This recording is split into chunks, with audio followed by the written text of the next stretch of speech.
ಭೀಕರ ಸ್ಫೋಟಕ್ಕೆ ದೇಹಗಳು ಛಿದ್ರವಾಗಿದೆ. Car blast ಆಗ್ತಿದ್ದಂತೆ ದೇಹಗಳು ಅಲ್ಲಿಂದ ಚೆಲ್ಲಾಪಿಲ್ಲಿಯಾಗಿ ಹೊರಗೆ ಹಾರಿಬಿದ್ದಿರುವಂತದ್ದು. ರಸ್ತೆಯಲ್ಲಿ ಎಲ್ಲೆಂದರಲ್ಲಿ ದೇಹದ ಭಾಗಗಳು ಬಿದ್ದಿದೆ. ದೆಹಲಿಯ ಕೆಂಪುಕೋಟೆ ಬಳಿ ಸಂಭವಿಸಿರುವಂತಹ ಸ್ಫೋಟದ ತೀವ್ರತೆ ಹೇಗಿತ್ತು ಅನ್ನುವಂಥದ್ದಕ್ಕೆ ಈ ಒಂದು ಘಟನೆಯೇ ಸಾಕ್ಷಿ. ಸ್ಫೋಟದ ತೀವ್ರತೆ ಕಂಡು ದೆಹಲಿ ಜನ ತಬ್ಬಿಬ್ಬಾಗಿದ್ದಾರೆ. ಘಟನೆಯ ತೀವ್ರತೆಯನ್ನ ಸ್ಥಳೀಯರು ಬಿಚ್ಚಿಡ್ತಾ ಇರೋದನ್ನ ನೋಡಿದ್ರೆ ಭಯಾನಕವಾಗಿದೆ. ನಿಗೂಢ ಸ್ಫೋಟಕ್ಕೆ 8 ಮಂದಿ ಬಲಿಯಾಗಿ 20 ಜನರಿಗೆ ಗಾಯಗಳಾಗಿದೆ. मैं दुकान पे बैठा था, पीछे मेरी दुकान है, यहीं पे दुकान है, यहीं पे तो मैं चेयर पे बैठा हुआ था. एकदम से अचानक इतनी तेज धमाका हुआ कि मेरे लाइफ में इतनी तेज मैंने अपनी आवाज़ के भी नहीं सुना. धमाके के दहल पे मैं 3 बार गिरा हूँ, उठाऊँ फिर गिरा हूँ, उठा से धरती फटने वाला है. इतनी तेज धमाका हुई है. ठीक है, तो मैं दुकान छोड़ करके एकदम से भागा. मेरे साथ भी बहुत सारी पब्लिक भागी, एक पे एक पब्लिक गिर रही थी. उस टाइम ऐसा लग रहा था कि हम कुछ पल में दूसरा धमाका हुआ था, हम मरने वाले हैं.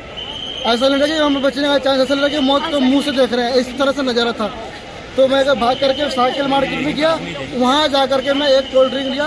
2 बंदे को ने मेरे पे अच्छे से काबू किया, मेरे को समझाया कि हो जाता तो फिर मेरे को रिलैक्स मिला. फिर मैं दोबारा आया दुकान पे चाबी ले करके.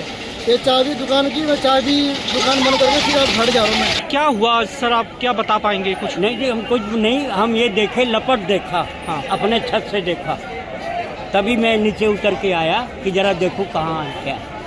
और तो पता नहीं किसी तरह की कोई आवाज़ आपने सुनी? हाँ, बहुत जोर आवाज़ आई. बिल्डिंग खिड़की हिल गई. हाँ, खिड़की हिल गई. आपका घर कितना दूर है? ये रहा गुरुद्वारे के पास.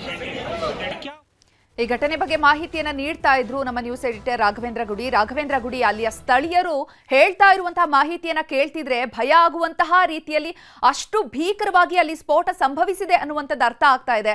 ದೇಹಗಳೇ ಛಿದ್ರವಾಗಿ ಹಾರಿ ಬೀಳುವಂತಹ ಸ್ಫೋಟ ಸಂಭವಿಸಿದೆ ಅಂದ್ರೆ ನೀವು ಹೇಳ್ತಾ ಇದ್ರಿ ಇದು ಸಾಮಾನ್ಯವಾಗಿ ಒಂದು ಎಲೆಕ್ಟ್ರಿಕ್ ಕಾರ್ನಿಂದಾಗಿ ಸಂಭವಿಸಿರುವಂತಹ ಸ್ಫೋಟದ ರೀತಿ ಇಲ್ಲ, ಯಾಕೆಂದ್ರೆ ಅಷ್ಟು ಭೀಕರವಾಗಿದೆ. ಅದು ಕಾರ್ ಪಾರ್ಕಿಂಗ್ ಸ್ಥಳದಲ್ಲಿ ಏನಾದ್ರು ಸಂಭವಿಸಿರುವಂತಹ ಸ್ಫೋಟ ಆಗಿದ್ರೆ 10ಕ್ಕೂ ಹೆಚ್ಚು ಜನರಿಗೆ ಈ ರೀತಿಯಾಗಿ ಗಂಭೀರ ಆಗ್ಲಿಕ್ಕೆ ಹೇಗೆ ಸಾಧ್ಯ ಆಗ್ತಾ ಇತ್ತು? ಗಾಡಿ ಮೂವ್ ಆಗುವಂತಹ ಸಂದರ್ಭದಲ್ಲಿ ಅಲ್ಲಿ ಜಾಸ್ತಿ ಜನ ಇದ್ದಂತಹ ಸಂದರ್ಭದಲ್ಲೇ ಈ ಒಂದು ಸ್ಫೋಟ ಸಂಭವಿಸಿದ್ಯಾ ಹೇಗೆ? ಚೈತ್ರ, ನಾವು ಇವತ್ತು ನಡೆದಿರುವಂತಹ ಘಟನೆಯನ್ನ ಗಮನಿಸ್ತಾ ಇದ್ರೆ ದೆಹಲಿಯ ಕೆಂಪುಕೋಟೆ ಬಳಿಯ ಮೆಟ್ರೋ ಸ್ಟೇಷನ್ನ ಗೇಟ್ ನಂಬರ್ 1 ಬಳಿಯಲ್ಲಿ ನಡೆದಿರತಕ್ಕಂಥ ಭಾರೀ ಸ್ಫೋಟ ಇದು. ಈ ಸ್ಫೋಟದ ಕಾರಣದಿಂದಾಗಿ 8 ಜನ ಸಾವನ್ನಪ್ಪಿರೋದ್ರ ಬಗ್ಗೆ ಅಧಿಕೃತವಾದಂಥ ಮಾಹಿತಿ ಬರ್ತಾ ಇದ್ರೆ. 16ಕ್ಕೂ ಅಧಿಕ ಜನ ಗಂಭೀರವಾಗಿ ಗಾಯಗೊಂಡಿದ್ದಾರೆ. ಅದರಲ್ಲಿ 3ರ ಸ್ಥಿತಿ ಚಿಂತಾಜನಕ ಆಗಿದೆ ಅನ್ನುವಂಥ ಮಾಹಿತಿ ಬರ್ತಾ ಇದೆ. ಅದರ ಬಗ್ಗೆ ಆದರೆ ಈ ಬ್ಲಾಸ್ಟ್ ನಡೆದಿರುವಂಥದ್ದಕ್ಕೆ ಪ್ರಮುಖವಾದಂಥ ಕಾರಣ ಏನು? ಇದರಲ್ಲಿ ಭಯೋತ್ಪಾದಕ ಆ್ಯಂಗಲ್ ಇದೆಯಾ ಅಥವಾ ಇದೇನಾದರೂ CNG ಬ್ಲಾಸ್ಟಾ? ಈ ಪ್ರಶ್ನೆಗಳು ಒಂದು ಕಡೆ ಮೂಡ್ತಾ ಇದ್ರೆ ಇಡೀ ದೇಶಾದ್ಯಂತ ಹೈ ಅಲರ್ಟ್ ಅನ್ನ ಘೋಷಣೆ ಮಾಡಲಾಗಿದೆ. ಅದರಲ್ಲೂ ಪ್ರಮುಖವಾಗಿ ಮುಂಬೈ ಇರ್ಬೋದು, ಪುಣೆ ಇರ್ಬೋದು, ಜೊತೆಗೆ ಕೋಲ್ಕತ್ತಾ ಇರ್ಬೋದು, ಇಲ್ಲೆಲ್ಲ ಕೂಡ ಹೈ ಅಲರ್ಟ್ ಅನ್ನ ಘೋಷಣೆ ಮಾಡಲಾಗಿದೆ. ಒಂದು ವೇಳೆ ಅದು ಏನಾದರೂ ಕೇವಲ CNG ಬ್ಲಾಸ್ಟ್ ಆಗಿದ್ರೆ ಹೈ ಅಲರ್ಟ್ ಅನ್ನ ಯಾಕೆ ಘೋಷಣೆ ಮಾಡಲಾಗಿದೆ ಅನ್ನುವಂಥ ಪ್ರಶ್ನೆ ಒಂದು ಕಡೆ ಮೂಡ್ತಾ ಇದೆ. ಹೀಗಾಗಿ ಯಾಕೆ ಉಳಿದೆಲ್ಲ ಕಡೆ ಭದ್ರತೆಯನ್ನ ಬಿಗಿಗೊಳಿಸಲಾಗ್ತಾ ಇದೆ, ಸಾಕಷ್ಟು ದೊಡ್ಡ ಮಟ್ಟದ ಎಚ್ಚರಿಕೆಯನ್ನು ವಹಿಸಲಾಗ್ತಾ ಇದೆ. ಜೊತೆಗೆ ಸೋಷಿಯಲ್ ಮೀಡಿಯಾಗಳ ಮೇಲೂ ಕೂಡ ಕಟ್ಟೆಚ್ಚರವನ್ನ ವಹಿಸಲಾಗ್ತಾ ಇದೆ.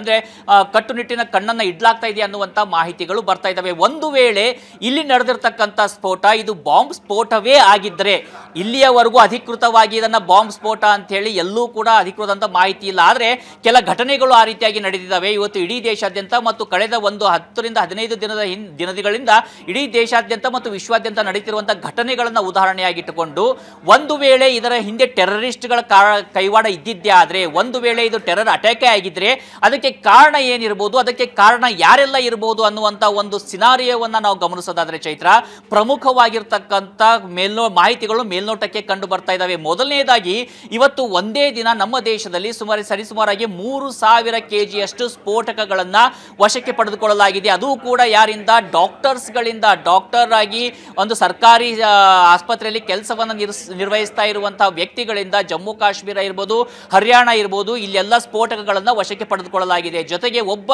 ಡಾಕ್ಟರ್ ಇಂದ ರೈಸಿನ್ ಅಂತಕ್ಕಂಥ ಒಂದು ಪಾಯ್ಸನ್ ಅನ್ನ ವಶಕ್ಕೆ ಪಡೆದುಕೊಳ್ಳಲಾಗಿದೆ. ಈ ಪಾಯ್ಸನ್ ಈ ಸೈನೈಡ್ಗಿಂತ 6000 ಪಟ್ಟು ಅತ್ಯಧಿಕವಾಗಿರ್ತಕ್ಕಂಥ ವಿಷಯುಕ್ತವಾಗಿರುವಂತದ್ದು ಮಾಹಿತಿ ಇದೆ. ಅಂದ್ರೆ ಅದನ್ನ ಒಂದು ತೊಟ್ಟು ಕೂಡ ಯಾವುದೋ ಊಟದಲ್ಲೋ ಅಥವಾ ಯಾವುದಾದ್ರೂ ಒಂದು ಕಾರ್ಯಕ್ರಮದಲ್ಲಿ ಹಾಕಿದ್ರೆ ಅಲ್ಲಿ ಇರ್ತಕ್ಕಂಥ ಎಲ್ಲರೂ ಸಾವನ್ನಪ್ಪಿರುವಂತಹ ಸಾಧ್ಯತೆ ಇದೆ. ಅಷ್ಟು ಭೀಕರವಾಗಿರ್ತಕ್ಕಂಥ